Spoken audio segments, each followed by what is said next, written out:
ሰበር መረጃ ተሰምቷል። ጦርነቱ በይፋ ተጀምሯል። እስራኤል ኢራንን በሚሳኤል መደብደቧን በዚህ ሰዓት አልጀዚራ በሰበር መረጃም ይዞት ከወጣው መረጃ ላይ ተመልክቻለሁ። እጅግ አስፈሪ ነው። ነገሮች ወደኛ ሀገርም ቀረብ ብለዋል። አሁን ላይ ሶስተኛው የዓለም ጦርነት የመነሳቱ ነገር አይቀሬ ነው። ምክንያቱም ደግሞ እስካሁኗ ሰዓት ድረስ ብቻ በርካታ ሀገራት ጦርነት ውስጥ ተቀላቅለዋል። ተጨማሪ ብሬኪንግ ኒውስ ከደቂቃ በፊት በሰራሁት ቪዲዮ ላይ እንግዲህ ኢራን ባጸፋዊ ምላሿ ሚድል ኢስት ላይ ያሉ ሀገራቶችን መምታቷን ነግሬያችሁ ነበረ። አሁን ደግሞ እየተሰማ እንዳለው ከሆነ የሳውዲያ ዋና ከተማ ሪያድ ውስጥም ከባባድ ፍንዳታዎች እንደተሰሙ እየተነገረ ነው ያለው። አሰላሙ አለይኩም ወራህመቱላሂ ወበረካቱ። ውድ ቻናላችን ቤተሰቦች እንዴት ናችሁልን? ዛሬ በሰበር ቪዲዮ ነው የመጣሁት። ዓለማችን እየተናጠች ትገኛለች በዚህ በጦርነት እስራኤልና ኢራን ጦር ገጥመዋሉ። በዛም የተነሳ እንግዲህ ወደ 10 የሚሆኑ ሀገራት ጦርነቱን ተቀላቅለዋሉ። በዚህም የተነሳ ሳውዲ አረቢያ እንዲሁም ዱባይ ከዛም ባለፈ ካታር ባህሬን እዚህ ጦርነት ውስጥ ተካተዋሉ በሚያሳዝን ሁኔታ። ታዲያ በዛ ሀገር ላይ የምትኖሩ ኢትዮጵያን ይህን ቪዲዮ በደንብ መመልከት አለባችሁ። መረጃውን ወደ እናንተ የማጋራ ነው የሚሆነው፣ ጥንቃቄ ማድረግ ስላለባችሁ ማለት ነው። ወደ መረጃዎቹ እናልፋለን። ከዛ በፊት ግን ቪዲዮ ላይክ በማድረግ እንዲሁም ሼር በማድረግ ተደራሽ አድርጉት። ለቻናላችን አዲስ ከሆናችሁ ደግሞ ሰብስክራይብ ማድረግ አይረሳ። ሰበር መረጃ ተሰምቷል። ጦርነቱ በይፋ ተጀምሯል። እስራኤል ኢራንን በሚሳኤል መደብደቧን በዚህ ሰዓት አልጀዚራ በሰበር መረጃም ይዞት ከወጣው መረጃ ላይ ተመልክቻለሁ። ውጥረቱ ለቀናት ያክል ተባብሶ ቀጥሎ በአሜሪካ በኢራን እንደዚሁም ደግሞ በእስራኤልና በኢራን መካከል የተደረገው ከፍተኛ ውጥረትም አሁን ላይ እስራኤል የመጀመሪያውን ቴህራን ላይ ከፍተኛ የተባለ የሚሳኤል ተኩስ ማድረሷ ተሰምቷል። በዚህም ታዲያ የቴህራን ዳውንታውን በከፍተኛ ጭስ ውስጥ እንደሚገኝና ከባድ የተባለ ጉዳትም እንደደረሰበት መረጃዎች እያሳዩ ይገኛሉ። የእስራኤል መከላከያ ሚኒስትርም ታዲያ ይህንን ጉዳይ አረጋግጧል። ቀድመን ኢራን ቴህራንን አጥቅተናል ሲሉ ገልጿል። አሁንም ታዲያ ባለፈው ዓመት እንደሚታወቀው ለ12 ቀን የቆየም ከባድ ጦርነት በሁለቱ ሀገራት መካከል ተደርጎ ነበር። አሁን ደግሞ የአሜሪካ ጦሮችም ቴህራንን ከበዋል። ታዲያ እስራኤል የመጀመሪያውን ተኩሳ ቴህራንን ደብድባለች። ነገሮች ወደ ለየለት ሁኔታ ገብተዋል። ኢራን እንግዲህ በቀጥታ የመልሶ ማጥቃት እርምጃዋን ቀጥላለች። በዚህም ታዲያ ታርጌት ያደረገችው አሁን ላይ አሜሪካን ሲሆን በዚህ ጉዳይ ላይ አዳዲስ መረጃዎች በሰፊው እየወጡ ይገኛሉ። ፎሎ ማድረጋችሁን እያስታወስኩኝ ኢራን አሁን ላይ በፈጸመችው የባሊስቲክ ሚሳኤል ጥቃትም የዩኤስ ኔቪ ሎጂስቲክ ፋሲሊቲ ባህሬን ውስጥ የሚገኘውን ማለት ነው በቀጥታ ማጥቃቷ ተሰምቷል። ስለዚህ ኢራን አሁን ላይ ታርጌት ያደረገችው አንድ አሜሪካን ነው። ቀጥሎ ደግሞ ጥቃት የፈጸመችባትን እስራኤል ነው። ወደ እስራኤል ወደ ቴልአቪቭ በርካታ ሚሳኤሎችን ኢራን መተኮሷ ተሰምቷል። እስካሁን ድረስ ታዲያ እስራኤል ላይ ምን አይነት ጥቃት አድርሰዋል ወይም እስራኤል ደርሰዋል ወይ የሚለው ጉዳይ እስካሁን አልተረጋገጠም። ነገር ግን የዩኤስ ኔቪ ፋሲሊቲ እንደምትመለከቱት ባህሬን ውስጥ በኢራን ተመቷል። ሌላው ኢራን ታርጌት ያደረገችው እንደዚሁ እስራኤልን፣ ባህሬንን፣ ዩናይትድ አረብ ኤሚሬትን እና ካታርን እንደሆነ እየተሰማ ይገኛል። በእነዚህ አካባቢ የሚገኙ ከእስራኤልና ከአሜሪካ ጋር የተያዙ ኔቪዎች እንግዲህ ታርጌት እንደሚደረጉ መረጃዎች አሳይቷል። የእስራኤሉ ጠቅላይ ሚኒስትር ቤንያሚን ኔታንያሁ ለ47 ዓመት ኢራንን እየበዘበዘ ነው ያለውን አያቶላ አሊ ኻሜኒንም በቀጥታ ከስልጣን ለማውረድ እንደሚሰሩ እንግዲህ ዛሬ ጠዋት ላይ መግለጫ ሰጥተዋል። ይህንኑ መግለጫም ዶናልድ ትራምፕም ቀጥለውበታል። እስካሁን ድረስ የኢራኑ እስላማዊ መሪ አያቶላ አሊ ኻሜኒም በዚህ ጉዳይ ላይ ምንም እየተናገሩት ነገር የለም። በርካታ የኢራን አመራሮች ሞተዋል የሚሉ ጭምጭምታዎች እየወጡ በሚገኙበት በዚህ ሰዓት ላይ ምንም አይነት ኮንፍርሜሽኖች ከኢራን በኩል አልተሰሙም። እጅግ አስፈሪ ነው። ነገሮች ወደኛ ሀገርም ቀረብ ብለዋል። አሁን ላይ ሶስተኛው የዓለም ጦርነት የመነሳቱ ነገር አይቀሬ ነው። ምክንያቱም ደግሞ እስካሁኗ ሰዓት ድረስ ብቻ በርካታ ሀገራት ጦርነት ውስጥ ተቀላቅለዋል። በዚህም ታዲያ እስራኤል፣ ኢራን፣ አሜሪካ ኢቭን ራሽያ ራሱ በዚህ ጉዳይ ላይ መግለጫ ሰጥታለች። እንደዚሁም ደግሞ ዩናይትድ አረብ ኤሚሬት በሚሳኤል ተደብድባለች። ኩዌት ላይም ከፍተኛ ፍንዳታ እየሰማን እንገኛለን። ሂዝቦላ ያለበት ሌባኖስም በዚህ ጦርነት ገብታለች። ሁቲዎች እያንቀጠቀጧት የምትገኘው የመንም ታዲያ እስራኤል ላይ ድብደባ ለመፈጸም ዝግጅት መጨረሱ ተገልጿል። በዚህም ታዲያ ወደ 10 የሚጠጉ ሀገራትም አሁን ላይ ባለፉት 2 ሰዓታት ውስጥ ብቻ ወደዚህ ጦርነት በይፋዊ መልኩ እንደገቡ እየተመለከትን እንገኛለን።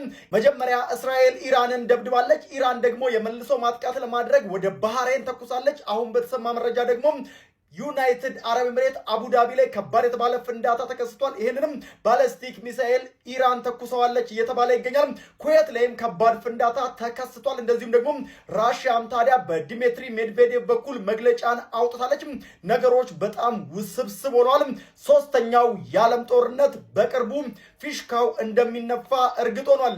እጅግ አሳሳቢው የተባለ መረጃ አሁንም እየወጣ ይገኛል። በዚህ በቅዱሱ የረመዳን ወር እንግዲህ የቴህራን ነዋሪዎች በቀጥታ ቤታቸውንና ከተማዋን ለቀው እንዲወጡ የኢራን ናሽናል ሴኩሪቲ ካውንስል ይህንን መረጃ አጋርቷል።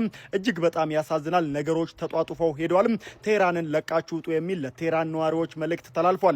በዚህ ሰዓት በዱባይ ከባድ ፍንዳታ መከሰቱን መረጃዎች እየወጡ ይገኛሉ። ኢትዮጵያውያን ይህንን መልእክት ሊሰሙ ስለሚገባ ሁላችሁም ይህንን መረጃ ሪፖስት አድርጉት።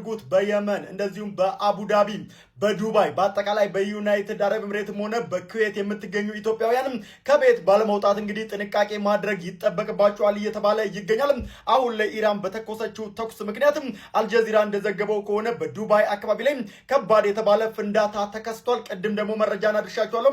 በአቡዳቢ እንደዚሁም ደግሞ በኩዌትም ከባድ የተባሉ ፍንዳታዎችን እየተመለከት እንገኛለን። በዛ አካባቢ ላይ ነገሮች በከፍተኛ ሁኔታ እየተካረሩ ስለሆነ ኢትዮጵያውያን ጥንቃቄ እንድታደርጉ ይህንን መረጃ ሼር አድርጉት። ተጨማሪ ብሬኪንግ ኒውስ ከደቂቃ በፊት በሰራሁት ቪዲዮ ላይ እንግዲህ ኢራን ባጸፋዊ ምላሿ ሚድል ኢስት ላይ ያሉ ሀገራቶችን መምታቷን ነግሬያችሁ ነበረ።